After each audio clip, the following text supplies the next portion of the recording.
Ah, welcome back to Cultural Anthropology. All right, so we're continuing our discussion um, on race. So let's talk about U.S. racial categories. Um, there's a number of things that sort of there's a lot of history that we kind of have to look at as to how race was viewed, how it really had a huge impact on um, American culture in general, and some of the issues with it. So, as colonization of North America took place, there's a bunch of things that happened. So, if we look at specifically like the Native American and indigenous populations, um, we see something that is not often talked about, is still disputed as far as sort of numbers. What isn't disputed is that it took place, right? One of the things that we know is that when um, Europeans began to colonize the Americas, one of the things that happened was we'll start with the displacement of Native American communities, um, where modern American sort of cities started to grow. That was pushing out, sometimes forcefully, um, Native American communities that had already been in that place. Now, what we're coming to understand through not only research through genetics and through tracing back lineages, oral histories, but also looking at the journals and documentation of the time, is that there was an absolutely massive population of people within the Americas, right? North, Central, and South America.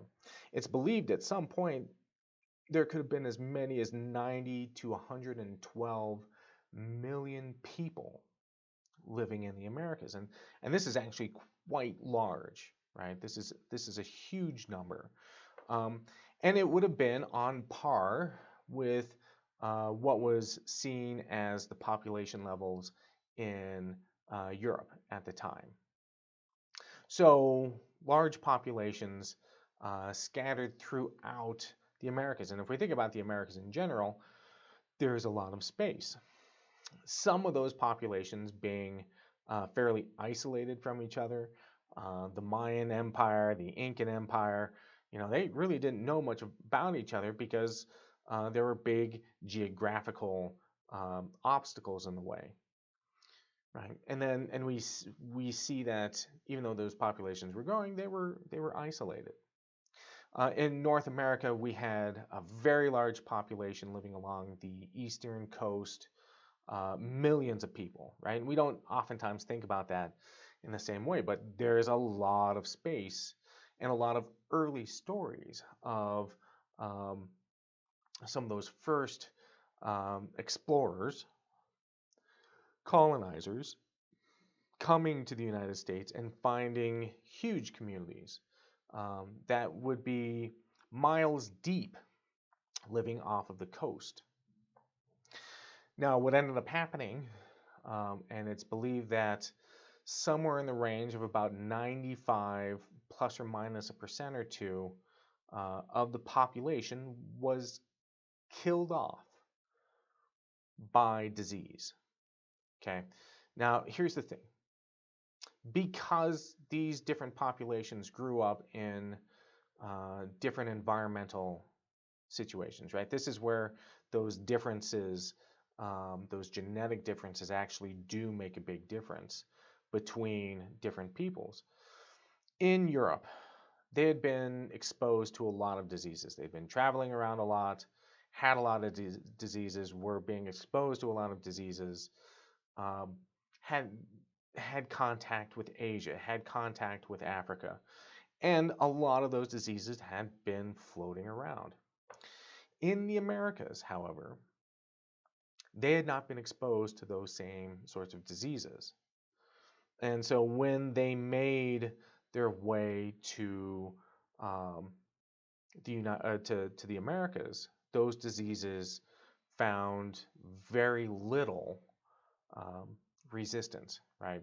And so things like smallpox, right? We know that smallpox had an absolutely devastating impact on Native American and indigenous communities to the point where there's a good chance that it wiped out in what would be considered to be the largest genocide of of a people, right? 95% of the population, which is an incredible number, right? That's absolutely incredible. And it was disease that did it. There wasn't a resistance to that disease, and it took decades for those diseases to spread. Um, and even if we look at some of our history, when we look at um, Cortez and the Mayan Empire and the Incan Empire, and how the Spanish conquistadors went in and were really able to do an amazing amount of damage to these communities in order to conquer them with very little forces.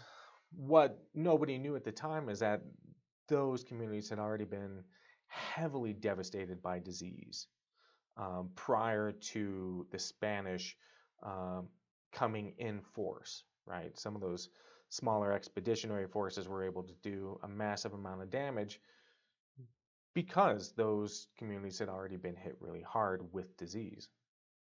And that could be an entire lecture on its own because there's so much stuff that we could talk about there.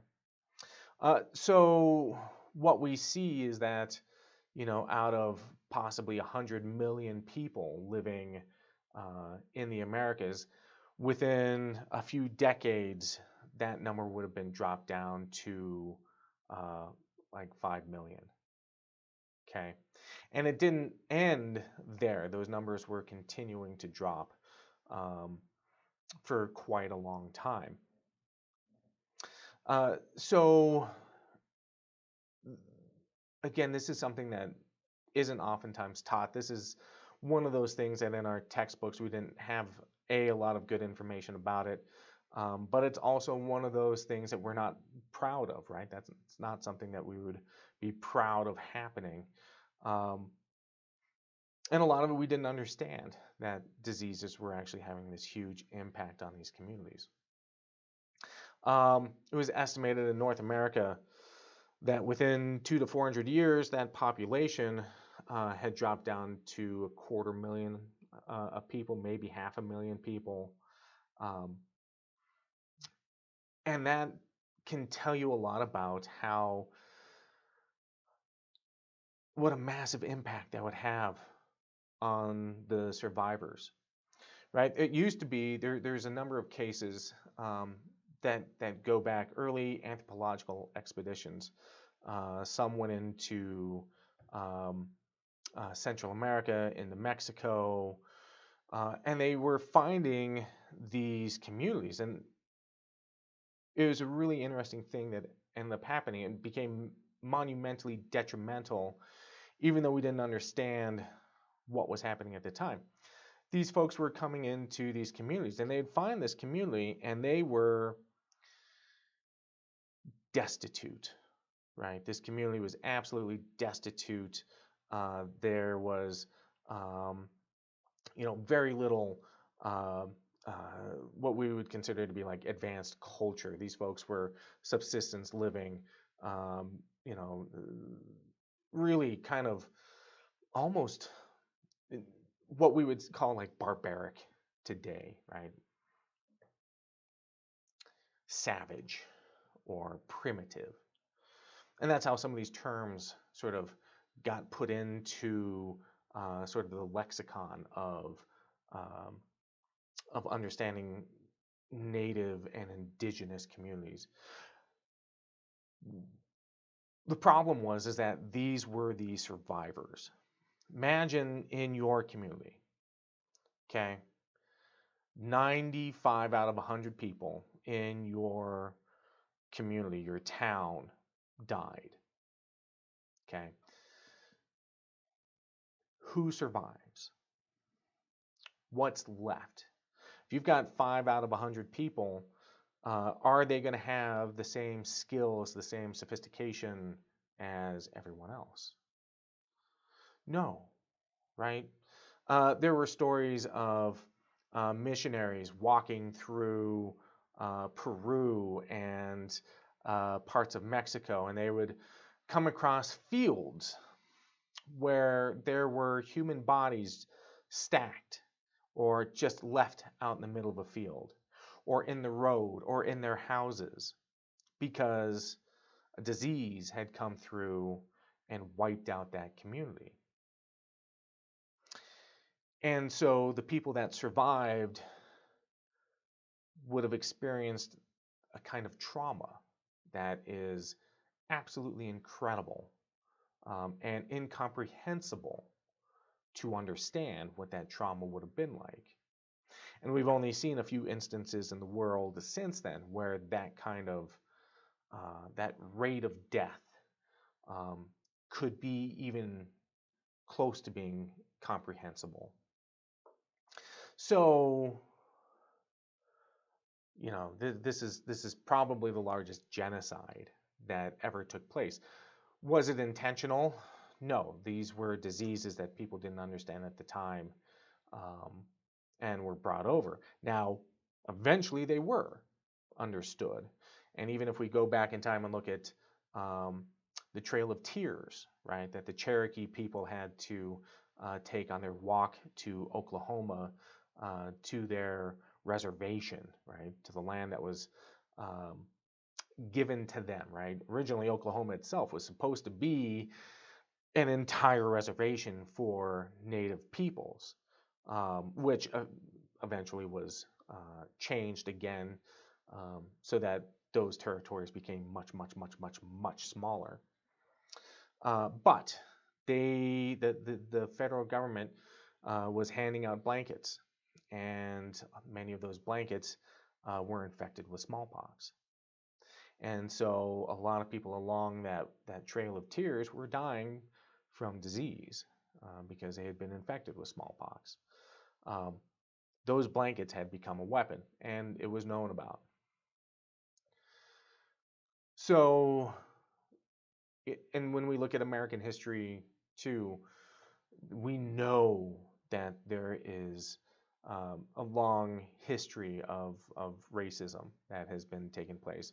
We don't like to think about it now because we don't want to have that guilt or judgment placed upon us. But it's a part of our legacy, right? We don't have slavery in this country for centuries, and not be able to forget it, right? Or what happened to the native and indigenous populations. So, right, something to consider when we're thinking about race and how we're dealing with it now, right? What has changed? How are we changing it? Okay, let's continue on here.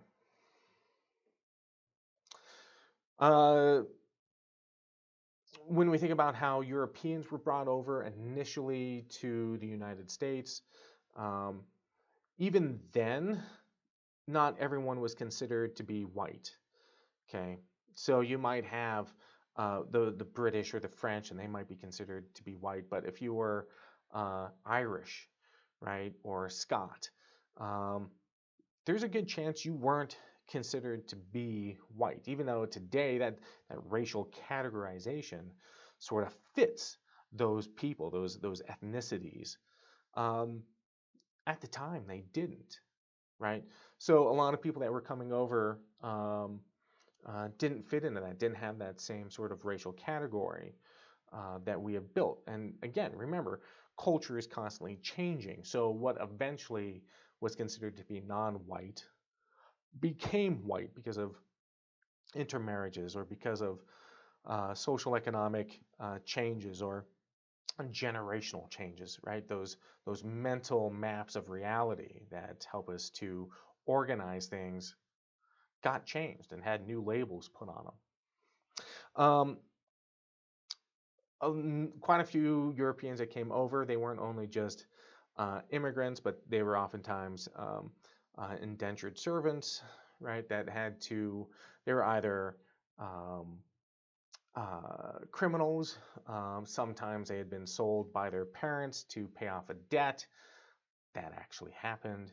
Um, and you would come over and you might have like, a 10-year service that you had to um, fulfill. And after that 10 years, you could eventually gain your freedom. If we look at indentured servitude, it's not the same as slavery, because slavery, you don't have the option of gaining your freedom, right? And indentured servitude still has a kind of racial uh, um, backing to it, right? So you might be uh, Irish or British coming over as an indentured servant, but you could gain your freedom and you still weren't black, right? And that's a huge distinction. And that's why some people have made the argument that indentured servitude was as bad as slavery. And all we have to do is look at the evidence that says that people that were indentured servants did not have the same disparities that slaves did. But it was still an issue, right? And people were still put into those categories. So if you were white, you were given those special privileges that blacks as slaves didn't have. For 300 years, Africans were brought over here as slaves, right? That's longer than the United States has been around as a separate entity, as its own thing, right? So slavery as an institution has existed longer than the United States has existed, and that's slavery within North America, both as a country and as a colony. That's a long time, right? So as an institution, it had a major impact on how this country developed, both economically, right? A lot of the wealth that was created in the United States, a lot of it, especially in the South, was due to slavery, right? And that wealth never went away, right? It got transferred to different places. A lot of Europe was built upon it because a lot of the money that was coming to the Americas was also being sent back to Europe in the form of trade goods or gold or silver or whatever else they were using. That wealth never went away. It got invested into other things. The slave trade relied heavily on the idea that being non-white made you inferior, right? And there's that sort of ethical and moral ideology that says that, well, because you're not white, you're not as culturally evolved, biologically involved, right? Going back to that social Darwinism concept, right? And if you're not seen as an equal, both biologically and culturally, and you're seen as more of a beast of burden, right? A labor force, you're more than willing to accept that that's okay, right? That ideology is acceptable, and it totally was. In this country, during slavery, many people believed that ethically and morally it was totally acceptable to have slaves, right? We look at it today and we're like, oh my God, how could that actually happen? Because our morals and ethics are different from what it was 175 years ago, right? It's a different time. We grew up learning different things. At the time, it was totally acceptable. And that's one of the things that we have to understand about sort of understanding other cultures, our own culture, an aspect of our culture is how do we approach it, right?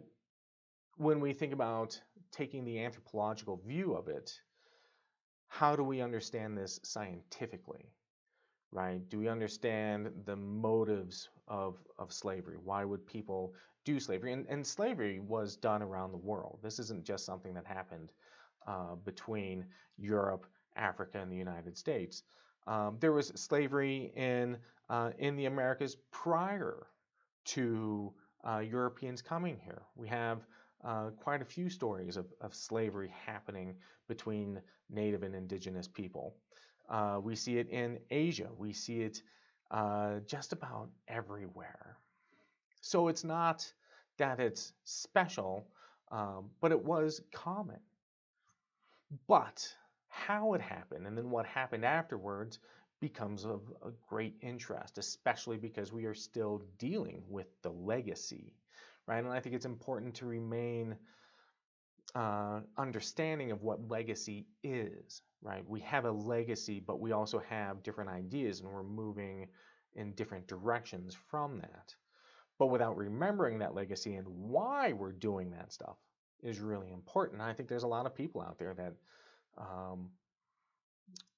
don't know that history, right?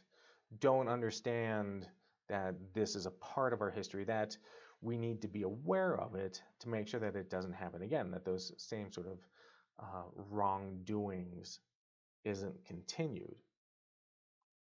So, right, continuing on. One of the interesting things that took place during the time of slavery was that we had a census, right? We wanted to make sure that using the census allowed communities to gain resources from the federal government, right? That's, again, talking about the census, why it was there.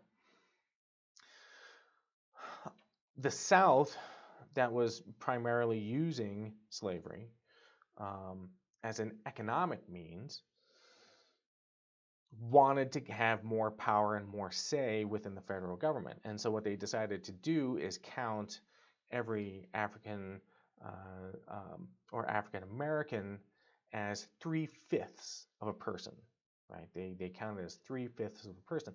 And that was to allow those states to gain more representatives within the federal government so that they could have more political power, right? They didn't want to give them full human status, but 3/5 of a person was acceptable. Okay. So that was done from 1790 until 1860 at the time of the Civil War. Right. They didn't have voting rights, mind you, but they did at least get counted again as 3/5 of a person. When slavery ended, right, after we fought the Civil War, and that practice ended, supposedly that made people more equal, right? African Americans still didn't have the right to vote. That wouldn't happen for another 80 years. But, you know, they no longer were slaves. They could go out and do things. In fact, for the next 10 years, there was sort of what we see as the African American Renaissance that took place. And this is where you see African American communities and starting businesses and becoming profitable and becoming wealthy and having the capability of doing that. And this still angered a lot of people that didn't believe in that equality, right? And so that's when we start seeing this shift in the 1880s, 1890s with the creation of Jim Crow laws, right? And Jim Crow laws were designed to create segregation as well as, you know, to sort of put back into place what they thought was a lesser people, right? African Americans. And this wasn't just about African Americans, but this was about Native Americans. This was about Hispanics and Latinos that were still in the United States, but weren't treated as whites had been during this time. So we start seeing what we consider to be the Dixiecrats, the Southern Democrats. who became a huge political force, and they basically started instituting these Jim Crow laws, and these Jim Crow laws made it all the way up into the federal government and allowed for segregation to take place.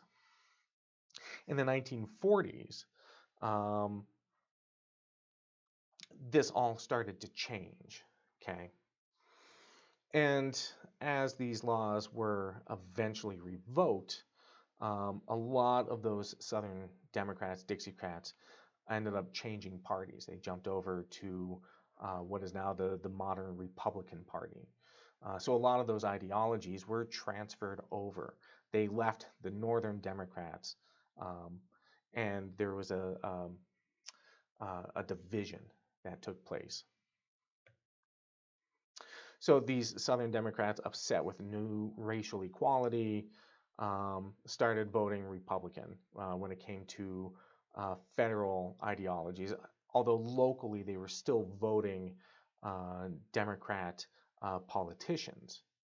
So it was an interesting shift away from certain policies, certain ideologies, and you started seeing this separation between sort of the civil rights focused Democrats um, and more traditional segregationalists that eventually became a part of the Republican Party. Strom Thurmond lost his 1960 presidential election and dissolved sort of the Dixiecrats. That's when it ended. That party began to fizzle out, and the leadership was then transferred over to those Southern Republicans. After the Civil Rights Movement took place in 1964, civil rights and equal voting rights, we start seeing a new shift, right? A shift in these racial policies. And this is sort of the fallout from a lot of those, that Jim Crow era. Those Jim Crow laws were now off the books, but there is still a sense of segregation and this very conservative approach to who has equal rights and who has those rights. And so we started seeing this big shift.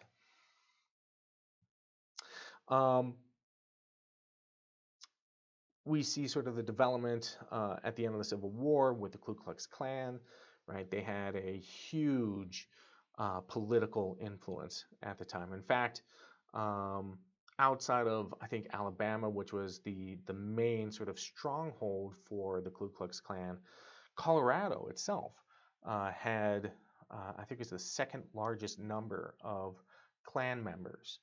And in fact, up until the 1960s, the Klan had a very huge influence in Denver. At one point, it was believed that somewhere around 60% of the residents in Denver had some sort of belief that the KKK was in the right, that their decision making was appropriate. And in fact, we still have some of that legacy as well. At one point, we had Governor Stapleton, right? Stapleton, who had the Stapleton Airport named after him, and the area of Stapleton, which has eventually been renamed because of that. And even like Speer Boulevard. Speer Boulevard is named after a guy that was also like a Ku Klux Klan, like Grand Dragon, right? So even there's still legacy that is there. And in the 60s, the KKK was huge in Denver and huge in Colorado Springs. And there's still an element there. In fact, I think about 4 or 5 years ago, movie came out about the KKK in Colorado Springs. So, right, it was huge and had a huge impact in policy for a very long time. Not only policy, but also fear, right? The KKK wasn't a peaceful entity. They were a fear-based entity, right? They wanted to create policy that separated and forced people to look at an older, admittedly more terrible way of life. And so in 64 and 65, we see these things changing in the Civil Rights Group and the Voting Rights Act. So again, these laws essentially made people equal, but the institutions hadn't been there yet. Okay. And so it's important to understand that while legality was in place, the actual practice of those things hadn't gone into account. And there were new ways of looking at these problems. So we started seeing things like institutional racism, education, and religion, and all of those things become a part of it. Okay, we're going to stop there for a moment, and then we will come back and continue this discussion. All right, we'll see you in a few.